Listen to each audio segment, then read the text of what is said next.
월급 빼고 다 오른다는 말이 그 어느 때보다도 정말 실감나는 요즘입니다. 장바구니 물가는 물론이고 난방비, 교통비까지 속속 오르면서 월급은 통장을 스칠 뿐이라는 노랫말이 이제는 그저 남 얘기처럼 들리지 않는 시절입니다. 특히 직장인들이나 학생, 취준생들 할 것 없이 매 끼니를 챙겨 먹을 때마다 역대급 고물가를 체험하고 있죠. 불과 몇 년 전까지만 해도 한 끼 외식비는 한 8,000원에서 10,000원 정도면 충분했던 것 같은데 이제 어딜 가나 10,000원짜리 지폐 한 장만으로는 감당이 안 될 지경에 이르렀습니다. 얼마 전 뉴스에서도 토막 기사로 소개됐었는데요. 세상에 그 냉면 한 그릇 가격이 이젠 15,000원에서 최대 20,000원에 육박하는 곳까지 있다고 하죠. 정말 이 정도면 밖에 나가서 군것질하는 것도 무서울 지경인데요. 이렇게 치솟는 물가 상승 속도를 월급 인상 속도가 따라가질 못하니까 실제 내 소득은 점점 줄어들 수밖에 없는 그런 상황입니다. 그래서 직장인 10명 중 9명은 월급을 받은 지 불과 2주 만에 통장이 그야말로 순삭되는 그런 경험을 한다고 하죠. 이 얘기가 벌써 2021년 설문조사 자료를 바탕으로 하고 있는데요. 그 사이 물가는 더 가파르게 상승했다는 점을 감안하면 이렇게 통장 잔고가 바닥나는 경험을 하는 직장인들은 아마 2년 전보다 더 많아졌을 가능성이 큽니다. 말 그대로 통장이 아니라 텅장, 텅텅 빈 통장을 보면서 한숨 짓는 소리가 여기저기서 들려오는 듯합니다. 인생 한 번뿐인데 즐기면서 살자는 욜로, 플렉스 같은 말들이 회자되던 소비의 시대는 어느덧 저물었고 이제 너도 나도 긴축을 외치는 시절이 아닌가 싶습니다. 고물가 고금리에 서민들의 삶은 점점 더 팍팍해지고만 있는데요. 당연한 얘기지만 그렇다고 요즘 사람들의 씀씀이가 엄청 커진 것도 아니잖아요.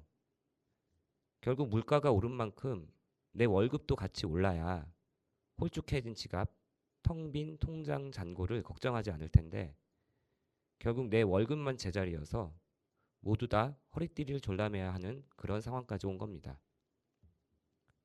월담의 노동이 수다 11회 방송은 월급 빼고 다 오르는 고물가 시대, 최저임금을 둘러싼 논쟁과 해법에 대해서 한번 이야기 나눠보려고 합니다. 본격적인 이야기 나누기 전에 먼저 노래 한 곡 듣고 가겠습니다. 스텔라 장의 노래입니다. 월급은 통장을 스칠 뿐.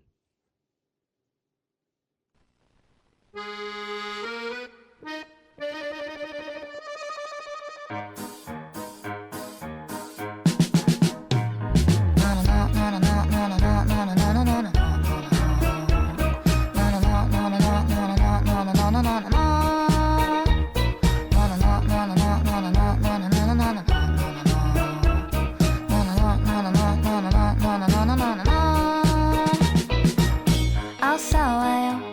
곧 떠나겠지만 잠시나마 즐거웠어요. 잘 가세요. 하지만 다음엔 좀 오래오래 머물다가요. 난 매일 손꼽아 기다려. 한 달에 한 번 그댈 보는 날 가난한 내 마음을 가득히 채워줘. 눈 깜짝하면 사라지지만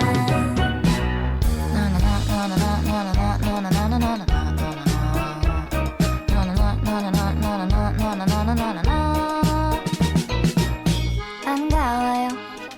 오랜만이지만 볼 때마다 아름답네요. 가지마요. 난 그대 없으면 말 그대로 거지란 말이에요. 난 매일 손꼽아 기다려. 한 달에 한 번 그댈 보는 날 가난한 내 마음을 가득히 채워줘. 눈 깜짝하면 사라지지만 난 그대 없인 살 수 없어. 왜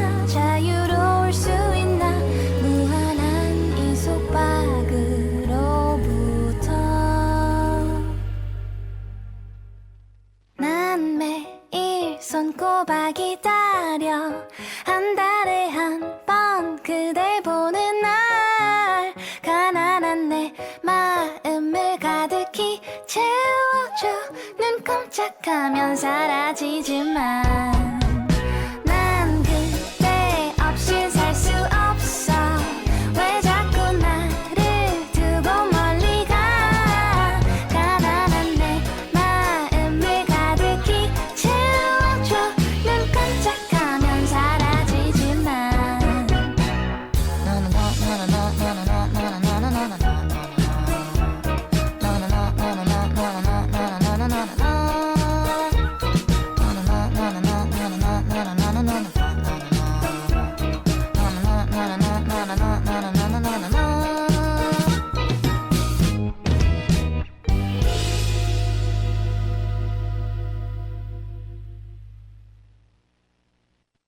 아까 통장에 들어온 내 월급이 며칠 지나지도 않았는데 순삭되는 그런 놀라운 마법 같은 순간을 제가 잠깐 말씀드렸잖아요. 여러분들은 그런 경험 혹시 없으셨나요? 저는 뭐 최근 몇 년만 그런 게 아니라 사실 매년 매달 겪는 일상이라서 그닥 새로울 게 없는 것 같기는 합니다.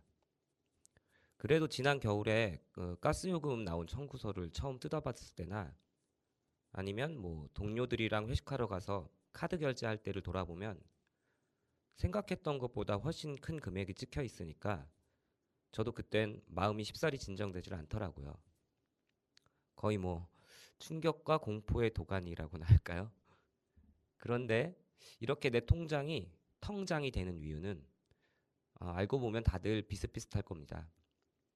물가는 급등하는데 월급은 찔끔찔끔 오르니까 결과적으로 실제 내 소득은 줄어들게 되는 겁니다. 뭐 다들 사실은 그런 이유 아니겠습니까?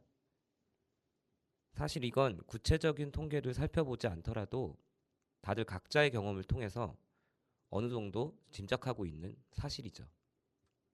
그래도 한번 통계를 보는 게 좋겠죠? 지난해 소비자 물가는 5.1%가 올랐다고 합니다.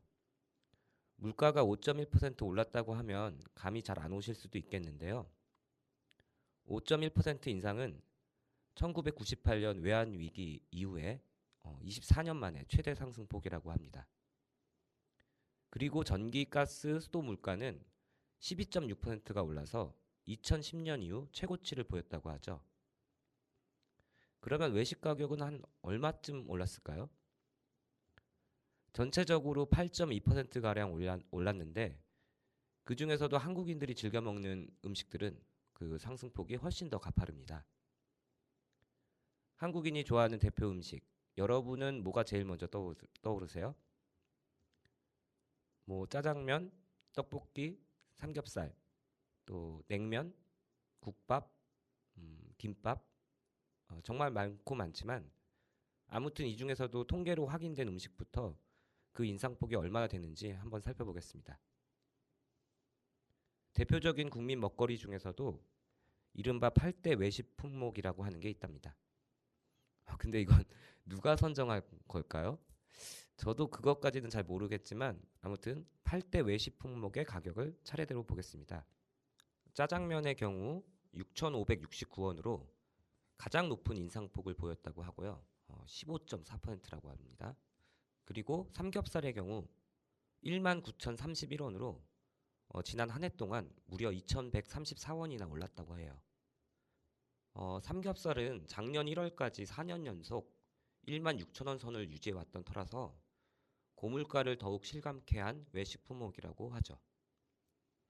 그리고 김밥은 13.5%, 삼계탕 11.9%, 칼국수는 11.3%, 냉면 8.6%, 비빔밥 8.4%, 그리고 김치찌개 백반 5.97%로 각각 인상이 됐다고 합니다. 이들 8대 외식 품목의 평균 인상률은 전년 대비 10.9%를 기록했습니다. 이게 올해 1월 한국소비자원 가격정보 종합포털 참가격이라고 하는 사이트에서 확인된 판매가를 전년도 1월과 대비해서 얼마나 올랐는지를 분석한 언론 보도 내용인데요. 참고로 여러분들도 여기 사이트 들어가시면 가공식품이라든지 생활용품, 신선식품 같은 주요 생필품 128개 품목의 물가 동향을 격주 단위로 확인하실 수 있습니다. 관심 있으신 분들은 한번 검색창에 참가격을 치시면 웬만한 생필품들 가격 관련해서 정확한 정보를 거의 최신 데이터로 보실 수가 있거든요. 아무튼 방금 말씀드린 8대 외식품목 가격이 급등했다는 이 보도가 올해 1월에 나온 거니까 지금은 또 어떻겠습니까? 올해도 계속 쭉쭉 오르고 있잖아요. 아직도 물가 고공행진은 멈출 기미가 보이지 않습니다. 오늘 방송이 남양 특집도 아닌데 너무 소름 돋는 얘기죠, 이건. 아무튼 또 당연한 이야기를 할 수밖에 없겠는데요. 이렇게 치솟는 물가만큼이라도 내가 버는 임금이 따라가 줘야 최소한 지난해하고 똑같은 생활 수준이라도 유지할 수 있는 거잖아요. 그리고 이를 위해서는 임금의 최저 한도를 결정하는 법정 최저임금이 이 급등한 물가 상황을 반영해서 합리적으로 결정되는 것이 무엇보다 중요하겠죠. 실제로 최저임금법을 보면 최저임금제도의 법적 취지는 노동자 임금의 최저 수준을 보장해 노동자 생활 안정과 노동력의 질적 향상을 꾀하는 것이라고 되어 있습니다. 다시 말해서 최저임금제는 노동자들이 먹고 살 수 있는 최소한의 임금 수준을 정해주는 제도라는 겁니다. 특히 노동시장에서의 낮은 지위 때문에 사용자와 임금 교섭이 거의 불가능한 그런 저임금 노동자를 대신해서 국가가 법적으로 강제해서 최소한의 임금 하한선을 마련하자는 게 이 제도의 중요한 취지이자 기능이라고 할 수 있죠.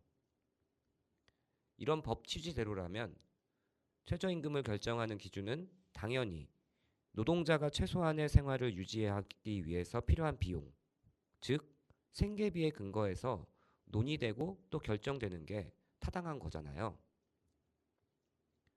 그리고 실제로 최저임금법은 방금 말씀드린 기준을 명시해 놓고 있습니다. 근로자의 생계비, 그리고 유사 근로자의 임금, 노동 생산성 및 소득 분배율 등을 고려해서 최저임금을 정해야 한다고 말이죠. 그러면 이 기준을 따랐을 때 내년도 최저임금은 과연 얼마나 올라야 할까요? 시급 1만 원? 아니면 1만 2천 원? 이것도 너무 적죠. 그럼 1만 5천 원? 노동자들 입장에선 최저임금이 많이 오르면 오를수록 더할 나위 없이 좋겠죠. 반면 재계나 중소상공인들은 요즘 뭐라고 말합니까? 최저임금이 자꾸 오르면 이걸 감당할 여력이 없어서 사업체를 유지하기도 힘들다. 그렇게 말합니다. 그리고 또 이렇게 임금이 오르면 물가도 덩달아 오르기 때문에 최저임금을 동결하거나 또는 최소한도로 인상폭을 제한해야 한다. 이렇게 주장하죠. 이렇게 경영계와 노동계 사이의 주장이 팽팽하게 맞서는 가운데 내년도 최저임금을 결정하는 기구인 최저임금위원회 심의가 시작되었습니다. 먼저 최저임금위원회라는 기구에 대해서 간략히 소개부터 해야겠죠. 최저임금위원회는 고용노동부 산하에 설치된 기관인데요. 최임위의 설치 목적은 바로 이듬해 최저임금 수준을 결정하는 것을 비롯해서 그 밖에 최저임금에 관한 중요한 사항을 심의하기 위함입니다. 한편 내년도 최저임금을 결정하는 심의 기한은 법적으로 6월 말까지라고 합니다. 그러니까 지금 최저임금 심의 기한이 채 한 달 반이 남지 않은 상황인 건데요. 지난 5월 2일에 1차 전원회의가 열렸고 오는 25일에 2차 전원회의 일정이 잡혀 있습니다. 현재 논의가 진행되는 속도로 보면 과연 최저임금 결정을 둘러싼 논의가 내실 있게 이어질 수 있을지 의문도 드는데요. 물론 이건 단순히 논의 속도가 더디기 때문만은 아닐 겁니다. 여기서 또 하나 문제가 되는 점은 최임위에서 주요 안건을 결정하는 구조라든지 그 방식에 있는 것 같습니다. 이 문제에 대해서도 잘 들여다봐야겠죠. 이 구조와 관련된 문제를 살펴보기 전에 노래 한 곡 더 들으시겠습니다. 구구돌스의 아이리스.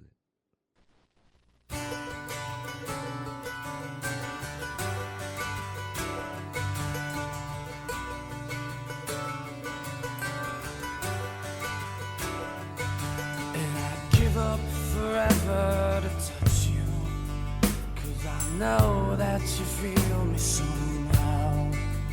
You're the closest to heaven that I'll ever be, and I don't wanna go home right now.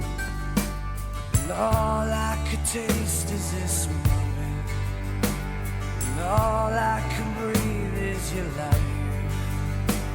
And sooner or later it's over. I just don't wanna miss you tonight. And I don't want the world to see me, 'cause I don't think that they'd understand. When everything's made to be broken, I just want you to know who I am.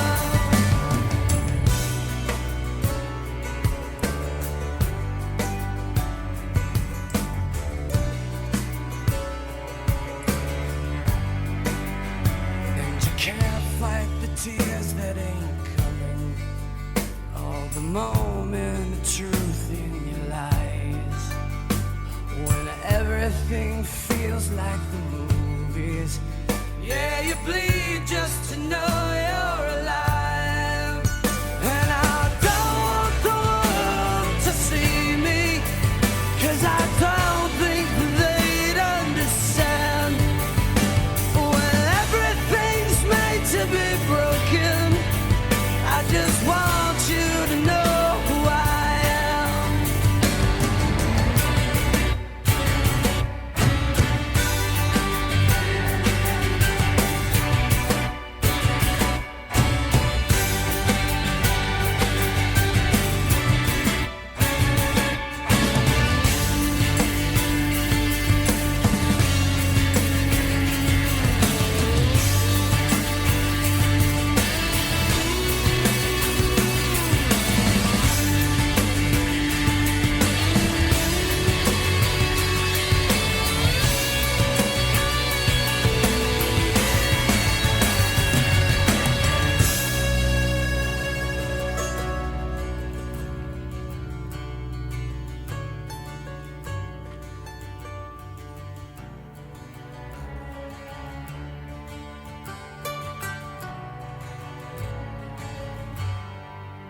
And I don't want the world to see me, 'cause I don't think that they'd understand. When everything's made to be broken, I just want you to know who I am. I just want you to know who I am. I just want you to know who I am.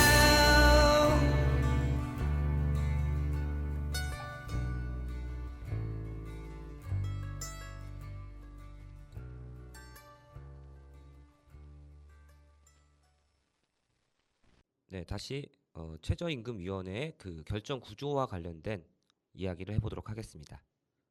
사실 언론에서도 최임위 결정 구조에 대해서는 많이 다루긴 했던 것 같아요.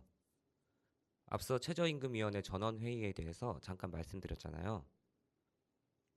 이 전원회의는 근로자위원, 사용자위원, 공익위원이 각각 9명씩 모두 27명이 참여하는 구조로 이루어져 있습니다. 최임위가 노사공 27명의 위원들로 구성된 배경에는 노사 어느 한쪽으로도 의견이 치우치지 않기 위한 그런 방편이라고 하는데요.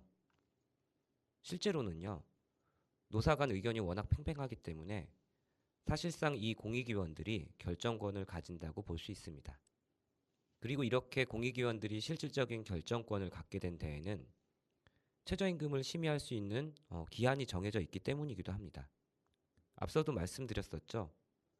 현행법상 최임위는 심의 요청을 받은 날로부터 90일 이내, 그러니까 6월 29일까지는 최저임금 수준을 의결한 뒤에 고용부 장관에게 제출해야 합니다. 그리고 최저임금 고시의 법정 시한인 8월 5일을 맞추기 위해서는 늦어도 7월께에는 그 심의를 마무리해야 하고요. 지난해 2023년도 최저임금 결정 당시에도 인상폭을 둘러싼 노사 간 격차가 좁혀지지 않으면서 최임위에서 어떤 일이 있었거든요. 그게 뭐냐면 이 법정 시한 준수를 위해서 공익위원 측에서 단일안으로 9,620원을 제시했고요. 여기에 대한 표결에 들어갔습니다. 그런데 이 최임희 전원회의에 참가하는 이 9명의 공익위원들은 누구냐?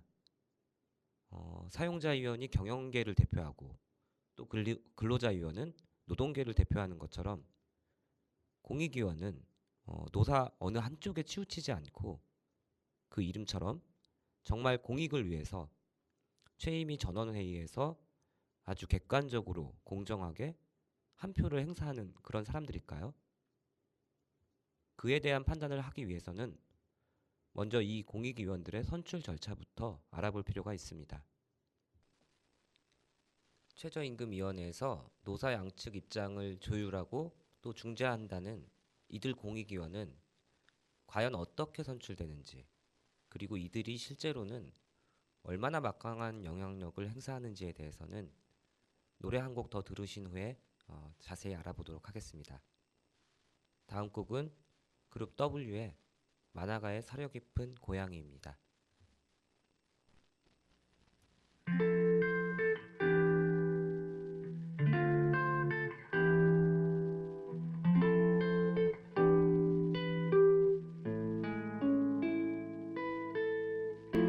이맘때쯤 너는 항상 조금씩 말이 없어지네. 날 위한 생선한 조각도 너는 잊어버린 걸까.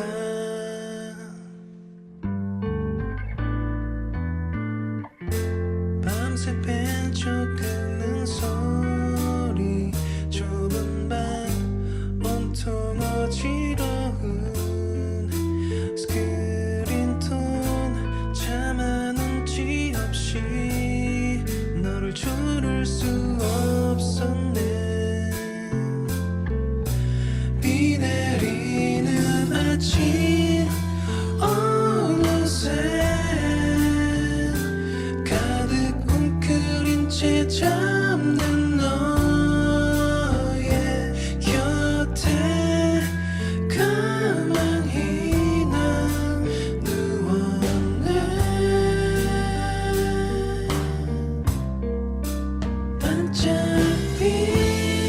반짝빛나던 내 손끝에 흘러가는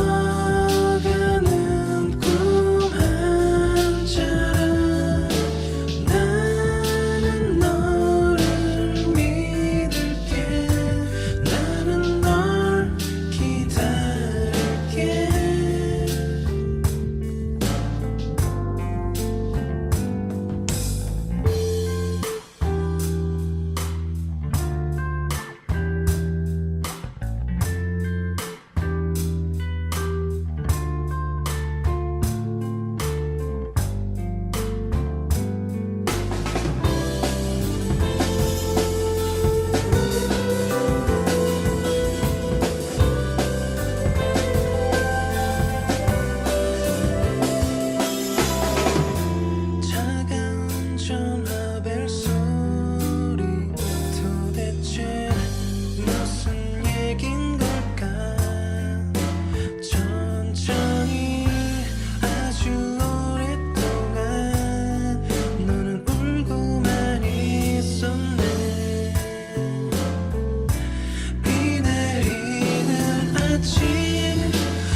다시 이야기를 이어가 볼까요? 먼저 최저임금위원회에서 공익을 대변한다는 이 공익위원들은 어떻게 선출될까요? 이들 9명의 공익위원들은 고용노동부 장관의 제청으로 대통령이 직접 위촉합니다. 그렇기 때문에 사실상 정부 입김으로부터 자유롭지 못한 거죠. 그리고 이러한 결정 구조는 매년 최저임금 논의가 진행되는 이맘때쯤이면 항상 불거지는 문제입니다. 작년 최저임금위원회 논의 때도 마찬가지였죠. 그 과정을 좀 더 자세히 살펴보면요. 지난해 최저임금 심의 당시에 노동자위원 쪽은 올해 최저임금 최초 요구안으로 1890원을, 반면에 사용자위원 쪽은 동결을 최초 요구안으로 각각 제시했습니다. 그리고 세 차례의 수정 요구안이 오간 끝에 양자는 노동자위원 안으로 10,080원, 그리고 사용자위원 안으로는 9,330원 이렇게 간극을 줄이긴 했는데요. 더 이상 협상에는 진전이 없었죠. 결국 이때도 공익위원들이 해결사로 나섭니다. 이렇게 최저임금 요구안에 대한 노사 간 의견이 극명히 엇갈리면서 공익위원들은 양쪽에 제시한 조정을 위해서 심의 촉진 구간을 9,410원에서 9,860원으로 제시했습니다. 하지만 여기에도 노사 양측의 반발이 뒤따랐죠. 노동자위원 4명은 물가 폭등 시기에 동결도 아닌 실질임금 삭감안이라고 비판하면서 표결을 거부했습니다. 그리고 당시의 사용자위원들도 소상공인, 자영업자가 감당할 수 없는 수준이라며 기권을 던졌습니다. 그렇게 해서 올해 최저임금도 캐스팅 보트를 쥔 공익위원회 손에 결정된 거죠. 심의 촉진 구간 제시 후에도 노사 간 의견차가 좁혀지지 않다 보니까 공익위원들은 단일안으로 5% 인상안을 제시하고 표결 절차에 들어갔고요. 그렇게 올해 최저임금이 9,620원으로 결정된 겁니다. 노사공이 머리를 맞대고 내년 최저임금 어떻게 할까? 서로 의견을 나누는 뭔가 민주적이면서 공정한 시스템처럼 보이긴 해도 실은 노사가 적정한 최저임금 요구안을 놓고 공방하는 이 과정 자체가 그래봤자 결국엔 부처님 손바닥 아니라는 거죠. 심의 촉진 구간이라는 것도 그런 거잖아요. 공익위원들이 내년도 최저임금 인상폭을 미리 제시해서 사실상 공익위원이 설정한 구간 안에서 그 안에서만 최저임금 결정이 이루어지게끔 한 겁니다. 그러니까 이게 부처님 손바닥 노름과 뭐가 다르냐는 거죠. 최저임금위원회의 설치 목적이 원래는 노사공이 모여 사회적 대화를 통해서 최저임금을 결정한다는 거잖아요.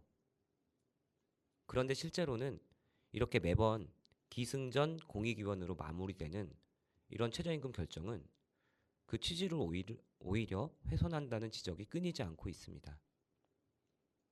그래서 최저임금위원회가 사회적 대화로서 최저임금을 결정하기 위한 논의 구조를 제대로 갖추기 위해서는 제도 정비가 필요하다는 얘기도 해마다 나오고 있죠. 문제는 사회적 대화라는 건 어떻게 이루어져야 이런 파행과 졸속 운영 논란이 종식될 수 있느냐는 겁니다. 제가 생각했을 때는 사회적 대화라는 명분이 제대로 살아날 수 있는 최저임금의 결정 기준을 확립하는 거라고 봅니다. 다시 말하면 지금 같은 최저임금의 결정 구조가 계속해서 논란이 일게 된 이유는 최저임금을 결정하는 그 기준이나 근거가 최저임금 제도를 둔 취지와는 전혀 맞지 않는 내용으로 짜맞춰져 있기 때문이죠. 그럼 최저임금을 결정하는 기준은 어때야 할까요? 노래 한 곡 듣고 그 이야기를 마저 해보도록 하겠습니다. 함께 들으실 곡은 김광진의 동경소녀입니다.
헌법 32조 1항에는 모든 국민은 근로의 권리를 가진다. 국가는 사회적 경제적 방법으로 근로자의 고용의 증진과 적정 임금의 보장에 노력해야 하며 법률이 정하는 바에 의해 최저임금제를 시행해야 한다고 되어 있습니다. 이 말은 곧 적정임금이 노동자의 권리이며 그 권리를 보장하는 것이 국가의 책무임을 명시한 것이라고 할 수 있죠. 그리고 사회적, 경제적 방식으로 보장하라는 말은 적정임금 보장을 단지 기업에만 맡겨서는 안 된다는 그런 뜻이기도 합니다. 결국 적정임금은 모든 노동자의 권리이기 때문에 기업의 지불 능력에 상관없이 모두에게 보장될 수 있도록 해야 되고, 만약 최저임금을 지불하기 어려운 기업이 있다면 정부가 나서서 그것이 보장되도록 여러 가지 조치를 취해야 한다는 그런 의미를 담고 있는 겁니다. 그런데 생각해보면 우리 사회는 적정임금을 사회적으로 논의해본 경험이 전무합니다. 앞서 살펴본 것처럼 최저임금위원회에서도 공익위원들이 사실상 임금 인상 구간을 정해놓고 그 안에서 결정하는 거잖아요. 이렇게 임금 인상의 폭을 미리 짜맞춰 놓은 상태라면 생활이 가능한 임금 수준에 대한 논의를 제대로 그리고 진지하게 해나갈 유의는 아예 없는 거죠. 최저임금을 결정할 때 경제계는 항상 기업의 지불 능력과 국가 경제 상황을 거론하면서 야단법석인데요. 노동자들의 인간다운 삶을 위해서는 최저임금 수준은 과연 얼마가 돼야 하는지를 경제계가 고민하고 토론하는 그런 모습은 정작 단 한 번도 보여준 적이 없었죠. 법제도가 최저선을 정확하게 받치고 있지 않으면 결국 권리가 없는 노동자들은 권리를 더 빼앗길 수밖에 없습니다. 바로 이 점을 경제계뿐만 아니라 정부도 분명히 인식할 때가 이제는 되지 않았나 싶습니다. 오늘의 이야기는 여기서 마치고요. 최저임금에 관한 수단은 다음 기회에 저보다 더 잘 설명해 주실 이야기 손님을 모시고 한 차례 더 자리를 마련해 볼까 합니다. 그럼 다음 이 시간에 또 뵙겠습니다. 오늘 전해드릴 끝곡은 트래비스의 크로저입니다. 지금까지 월담의 노동이 수다였고요. 저는 임용현이었습니다. 오늘도 건강한 하루 되십시오. 고맙습니다.